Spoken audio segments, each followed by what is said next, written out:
Assalamualaikum warahmatullahi wabarakatuh. Perkenalkan, kami dari kelompok 1, mata kuliah Teori Portofolio Analisis Investasi kelas F. Akan menerangkan materi tentang pengenalan pasar modal dan pasar modal di Indonesia atau Bursa Efek Indonesia. Sebelumnya, kami akan mengenalkan kelompok terlebih dahulu. Yang pertama adalah Anggita Yulia Pramesti dengan NIM 057, Sabrina Aji Arumandani dengan NIM 058, Putrihan Laili Siva dengan NIM 063, Faradina Oktavianti dengan NIM 065, dan Arafa Rizkyani dengan NIM 072. Sebelumnya, terdapat beberapa subbab yang akan kami jelaskan. Yang pertama adalah sejarah pasar modal di Indonesia, kemudian otoritas jasa keuangan, yang ketiga ada IPO atau Initial Public Offering, dan keempat pasar modal sekunder, yang kelima OTC Market, dan yang keenam indeks pasar modal dan penyelesaian transaksi. Untuk materi yang pertama akan dijelaskan oleh Sabrina. Sejarah pasar modal di Indonesia. Periode pertama 1912 sampai 1942, periode zaman Belanda. Pada tanggal 14 Desember 1912, suatu asosiasi 13 broker dibentuk di Jakarta. Asosiasi ini merupakan cikal bakal pasar modal pertama di Indonesia. Setelah Perang Dunia Pertama, pasar modal di Surabaya mendapat giliran dibuka pada tanggal 1 Januari 1925 dan disusul di Semarang pada tanggal 1 Agustus 1925. Pasar-pasar modal ini beroperasi sampai kedatangan Jepang di Indonesia pada tahun 1942. Periode kedua 1952 sampai 1960, periode Orde Lama. Setelah Jepang meninggalkan Indonesia pada tanggal 1 September 1951, dikeluarkan Undang-Undang Darurat nomor 12 yang kemudian dijadikan Undang-Undang nomor 15 tahun 1952 tentang pasar modal. Bursa Efek Jakarta atau BEJ akhirnya dibuka kembali pada tanggal 3 Juni 1952. Mulai tahun 1960, sekuritas-sekuritas perusahaan Belanda sudah tidak diperdagangkan lagi di Bursa Efek Jakarta. Sejak itu, aktivitas Bursa Efek Jakarta semakin menurun. Periode ketiga 1977 sampai 1988, periode Orde Baru. Bursa Efek Jakarta dikatakan lahir kembali pada tahun 1977 dalam periode Orde Baru sebagai hasil dari keputusan Presiden nomor 52 tahun 1976. Keputusan ini menetapkan pendirian pasar modal, pembentukan badan pembina pasar modal, pembentukan badan pelaksana pasar modal atau BAPEPAM, dan PT Dana Reksa. Periode ini disebut juga dengan periode tidur yang panjang karena sampai dengan tahun 1988 hanya sedikit sekali perusahaan yang tercatat di BEJ, yaitu hanya 24 perusahaan saja. Periode keempat 1988 sampai Mei 1995. Periode bangun dari tidur yang panjang. Sejak diaktifkan kembali pada tahun 1977 sampai tahun 1988, BEJ dikatakan dalam keadaan tidur yang panjang selama 11 tahun. Sebelum tahun 1988, hanya terdapat 24 perusahaan yang terdaftar di BEJ. Setelah tahun 1988, selama 3 tahun, yaitu sampai tahun 1990, jumlah perusahaan yang terdaftar di BEJ meningkat sampai dengan 128 perusahaan. Periode kelima, mulai Mei 1995, periode otomatisasi.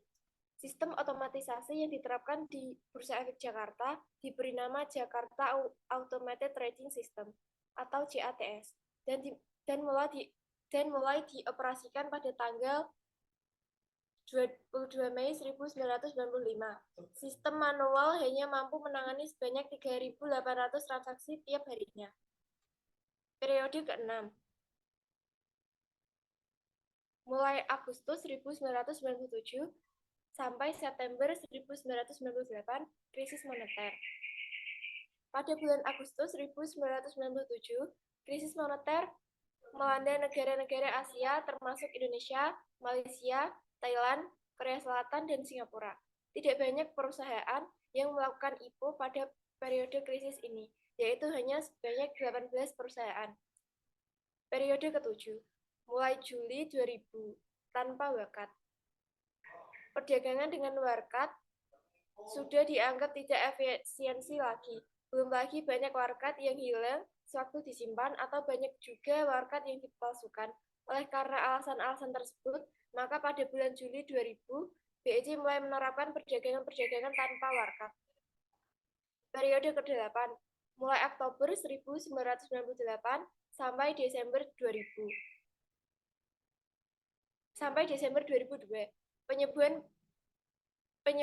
Periode penyembuhan ini ditandai dengan naik turunnya IHSG berkisar 40 poin sampai dengan 700 poin. IHSG mencapai nilai tertinggi sejak Oktober 1998 pada tanggal 14 Juni 1998 dengan poin 707,88 poin. Kembali pada tanggal 16 April 2001, IHSG turun sampai 365,82 poin. Periode ke-9, mulai Januari 2003 sampai Januari 2008, kebangkitan kembali. Tahun 2003 dimasuki dengan penuh optimis. IHSG dibuka pada awal tahun, tanggal 2 Januari 2003 dengan nilai 405,44. Mulai awal tahun ini, IHSG mengalami peningkatan. Sampai akhir tahun 2007, IHSG sudah meningkat lebih dari 470%. Pada periode ini, pasar modal Indonesia mengalami kondisi yang baik dan merupakan salah satu pasar modal yang paling berkembang di dunia. Periode ke-10, mulai Oktober 2007, Bursa Efek Indonesia. Efektif mulai bulan November 2007, setelah diadakannya RUPSLB atau Rapat Umum Pemegang Saham Luar Biasa yang diadakan pada Oktober 2007. BEC dan BES bergabung di BEI atau Bursa Efek Indonesia. Periode ke-11, mulai akhir Januari 2008. Krisis global.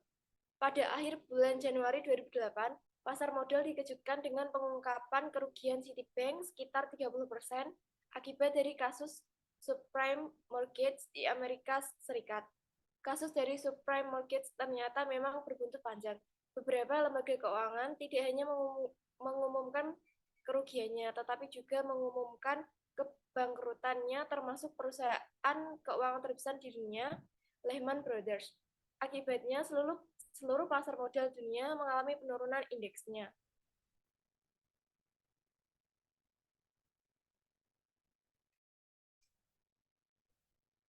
Selanjutnya, Otoritas Jasa Keuangan.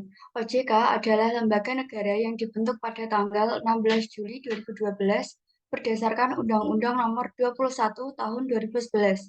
OJK memiliki 3 fungsi utama, yaitu mengatur, mengawasi, dan melindungi. OJK dapat mengatur kegiatan keuangan di sektor perbankan, pasar modal, dan keuangan non-bank, mengawasi kegiatan keuangan agar sesuai aturan dan melindungi konsumen akan bahaya yang ditimbulkan. Visi dari OJK yaitu menjadikan lembaga pengawas sektor jasa keuangan yang terpercaya, melindungi kepentingan konsumen dan masyarakat, dan mampu mewujudkan industri tersebut di pilar perekonomian nasional berdaya saing global, serta dapat memajukan kesejahteraan umum. Misi dari OJK yaitu, yang pertama, mewujudkan terlaksananya seluruh kegiatan jasa keuangan secara teratur, adil, transparan, dan akuntabel. Lalu mewujudkan sistem keuangan yang naik secara berkelanjutan dan stabil. Yang terakhir, melindungi konsumen dan masyarakat yang berkepentingan. Saat ini terdapat 6 kantor regional OJK yang ada di Jakarta, tepatnya di Wisma Mulia, Jalan Gatot Subroto nomor Kavaleri 42. Lalu yang ada di Bandung, tepatnya di Jalan Insinyur Haji Juanda nomor 152, Lebak Gede, Kecamatan Coblong, Bandung, Jawa Barat. Lalu yang ada di Medan, tepatnya di Jalan Gatot Subroto nomor 180, Seisi Kambing, Kecamatan Medan, Helvetia, Sumatera Utara. Lalu yang ada di Makassar, tepatnya di Jalan Sultan Hasanuddin nomor 3-5, baru Kecamatan Ujung Pandang, Kota Makassar, Sulawesi Selatan. Lalu yang ada di Surabaya, ada di Jalan Gubernur Suryo nomor 28-30 Embong, Kaliasin, Genteng, Surabaya, Jawa Timur. Dan yang terakhir ada di Semarang, di Jalan Kiai Saleh nomor 12-14 Mugasari, Kecamatan Semarang Selatan, Kota Semarang, Jawa Tengah.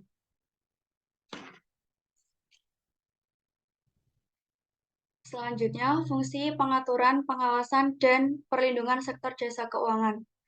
Pengaturan sektor jasa keuangan tersebut digunakan untuk mengatur pelaksanaan undang-undang dan turunannya. Selanjutnya, pemberian dan pencabutan izin usaha. Selanjutnya, pemeriksaan on-site dan off-site.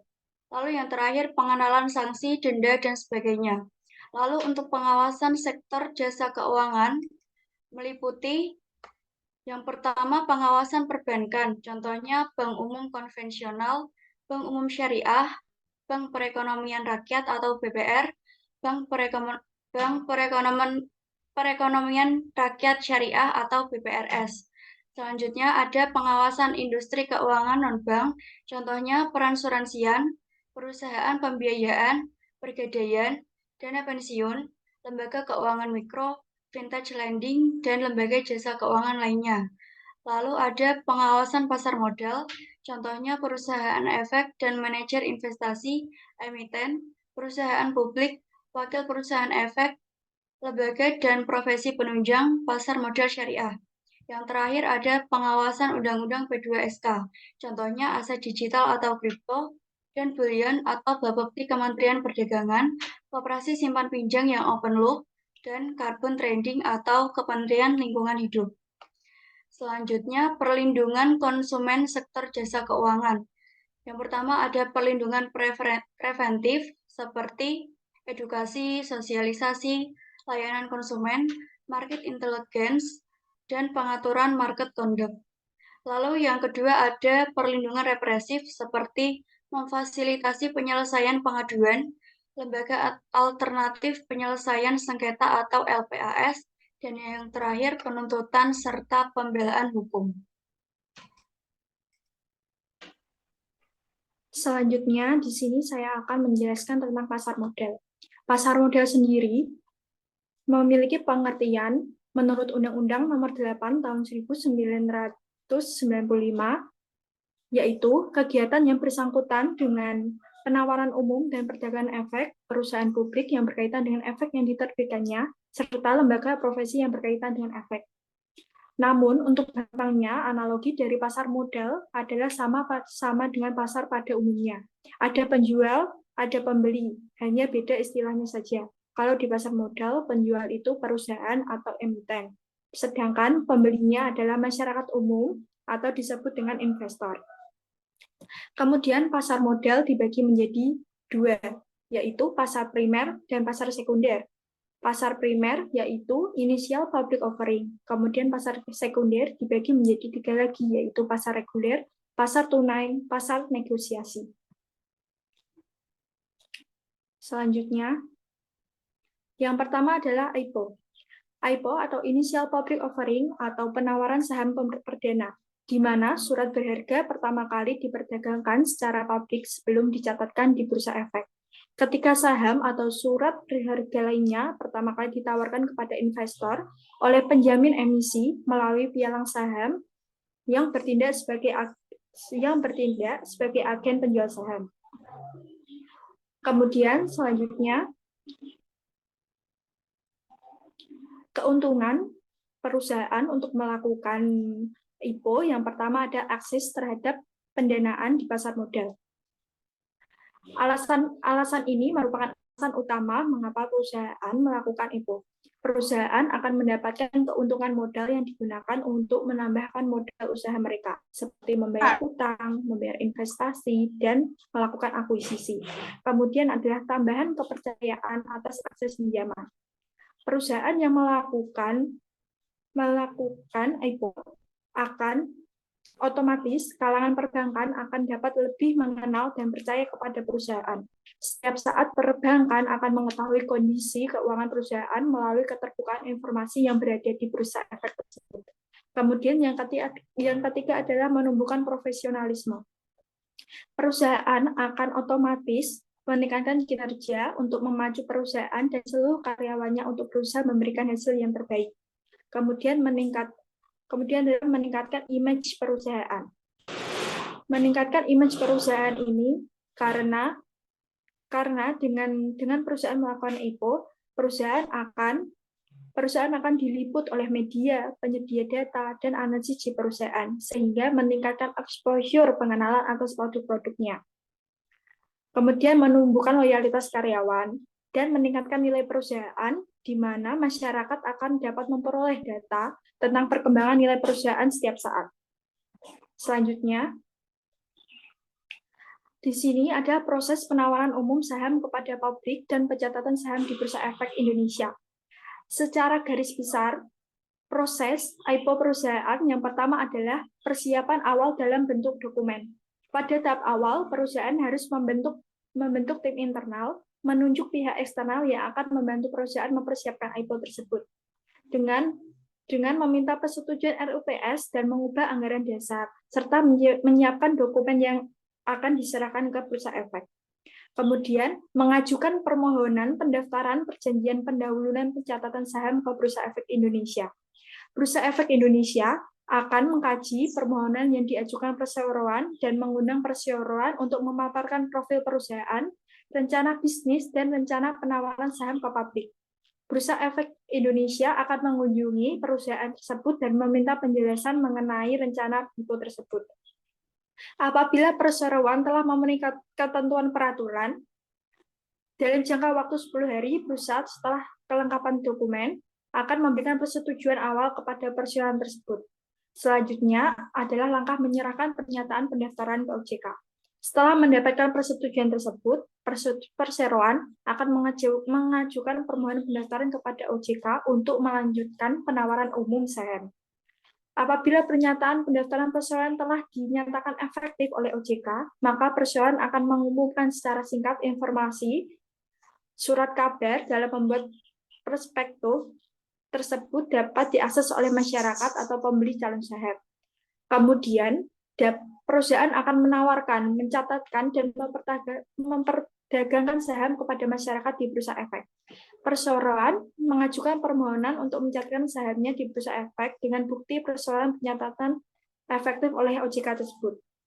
Bursa Efek Indonesia akan menyetujui dan mengumumkan pencatatan saham perseroan dan kode saham perseroan untuk tujuan perdagangan saham di Bursa Efek.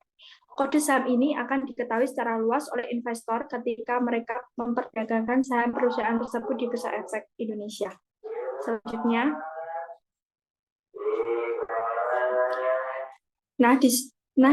di layar tersebut terdapat contoh kode atau nama perusahaan yang tercatat di BI. Selanjutnya,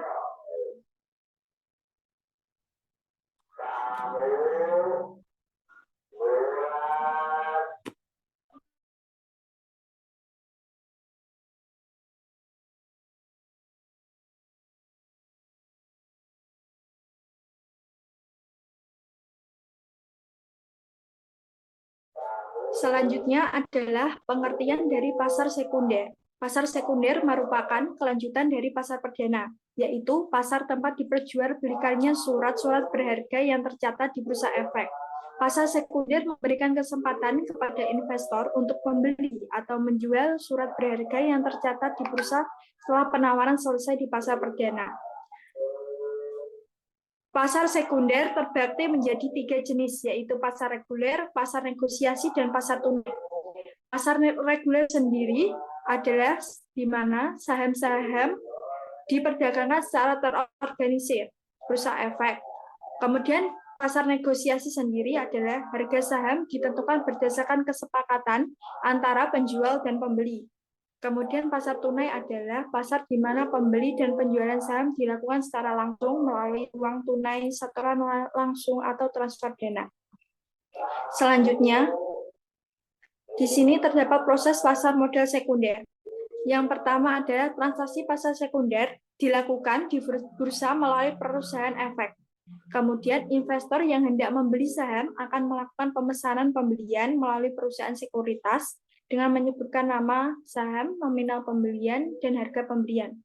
Kemudian investor yang ingin menjual saham akan melakukan perintah jual melalui perusahaan sekuritas dengan mencantumkan nama saham, nilai nominal, dan harga jual. Pesanan yang masuk selanjutnya akan ditampilkan di sistem perdagangan bursa yang dapat dilihat oleh perusahaan efek. Jika order beli bertemu dengan order jual dalam sistem perdagangan saham, maka transaksi telah terjadi. Selain itu, pengalihan dan penyelesaian aset akan difasilitasi oleh lembaga clearing atau KPEI. Untuk pembelian, investor harus menyetor sejumlah nominal pembelian dalam waktu maksimal 2 hari kerja setelah transaksi. Untuk penjualan, investor akan menerima pembayaran maksimal 2 hari kerja setelah transaksi dalam hari libur nasional tanggal bursa kerja akan diperhitungkan. Selanjutnya ada OTC Market. OTC Market merupakan proses perdagangan sekuritas secara langsung antara beberapa pihak tanpa perlu terdaftar lewat bursa saham, dan proses perdagangan bisa terjadi melalui telepon, email, dan lainnya. Pada perdagangan OTC Market melibatkan transaksi langsung antara penjual dan pembeli, seringkali melalui perantara seperti bank, broker, atau lembaga keuangan lainnya. Selanjutnya ada keuntungan OTC. Yang pertama, OTC dapat memberikan akses kepada sekuritas yang tidak tersedia di bursa saham standar. Yang kedua, memiliki regulasi yang lebih sedikit sehingga dapat memberikan keleluasaan bagi perusahaan yang tidak bisa terdaftar di bursa saham. Selanjutnya ada kekurangan OTC.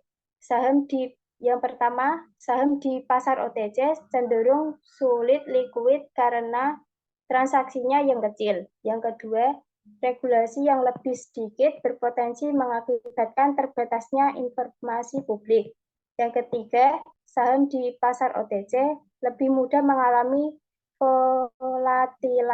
volatilitas atau fluktuasi harga ketika ada sentimen pasar. Selanjutnya, jenis bursa saham terpisah yang memiliki aset OTC antara lain sebagai berikut. OTCQX adalah singkatan utama untuk bursa OTC lainnya. Sekuritas yang diperdagangkan di pasar ini harus memenuhi persyaratan kualifikasi yang lebih ketat. Selanjutnya ada OTCQB, sering disebut sebagai pasar modal Ventura atau bursa terbesar kedua di Amerika Serikat.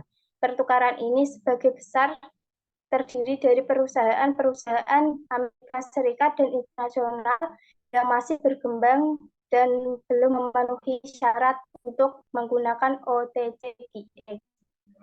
Selanjutnya ada Pingset. Pingset adalah perusahaan swasta yang bekerja sama dengan broker-dealer untuk membawa saham-saham berkapasitas kecil ke pasar efek. Selanjutnya ada beberapa produk yang dapat diperdagangkan secara OTC. Yang pertama, saham yang tidak terdaftar. Yang kedua, obligasi swasta. Yang ketiga, derivatif. Yang keempat, mata uang. Yang kelima, komoditas. Selanjutnya yaitu indeks pasar modal, yaitu ukuran statistik yang mencerminkan keseluruhan pergerakan harga atas sekumpulan saham yang dipilih berdasarkan kriteria dan metodologi tertentu, serta dievaluasi secara berkala. Tujuan atau manfaat dari indeks saham sendiri yaitu mengukur sentimen pasar, dijadikan produk investasi pasif seperti reksadana indeks dan ETF indeks serta produk turunan. Benchmark bagi portofolio aktif, proksi dalam mengukur dan membuat model pengembalian investasi atau return, resiko sistematis dan kinerja yang disesuaikan dengan resiko, serta proksi untuk kelas aset pada alokasi aset. Selanjutnya, indeks harga saham gabungan. IHSG di BEI meliputi pergerakan harga untuk saham biasa dan saham preferen. Jumlah saham yang tercatat waktu itu yaitu ada 13 saham. Yang kedua ada indeks likuid 45 yang dibentuk dari 45 saham yang paling aktif diperdagangkan dengan kriteria selama 12 terakhir rata-rata transaksi sahamnya masuk dalam urutan 60 terbesar di pasar reguler. Yang kedua, selama 12 bulan terakhir, rata-rata nilai kapitalisasinya pasar masuk dalam urutan 60 terbesar di pasar reguler. Dan yang terakhir telah dicatat BEI paling tidak selama 3 bulan.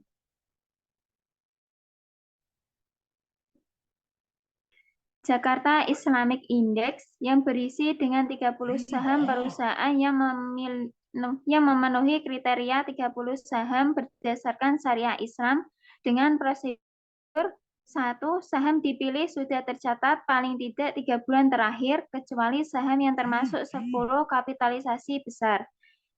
2. Mempunyai resiko utang terhadap aktiva tidak lebih dari 90% di laporan keuangan tahunan.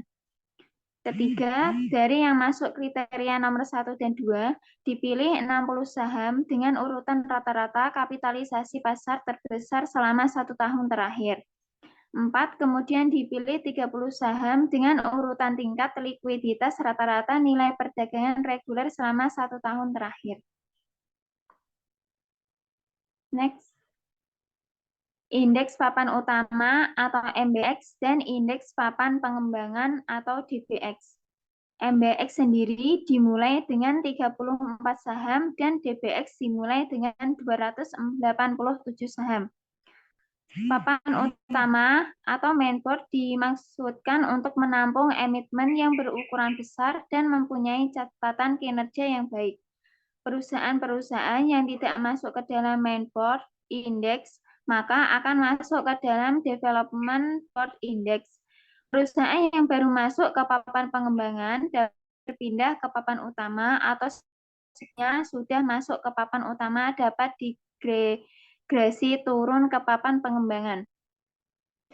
Indeks Kompas 100 yang berisi 100 saham yang berkategori mempunyai likuiditas yang kapitalisasi pasar tinggi, fundamental yang kuat, serta kinerja perusahaan yang baik.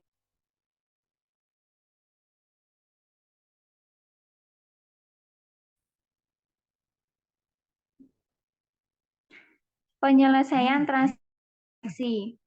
Setelah transaksi perdagangan terjadi di lantai bursa, pekerjaan yang panjang di belakang bursa masih menunggu setelahnya. Pekerjaan itu yang dimaksud berupa administrasi, pembayaran, dan penerbitan sertifikat kepemilikan. Proses penyelesaian pekerjaan disebut dengan clearing. Perusahaan yang dipercaya untuk menangani adalah PT Clearing Pinjaman Efek Indonesia yang sebelumnya Clearing Deposit Efek Indonesia dan PT Custodian Central Efek Indonesia.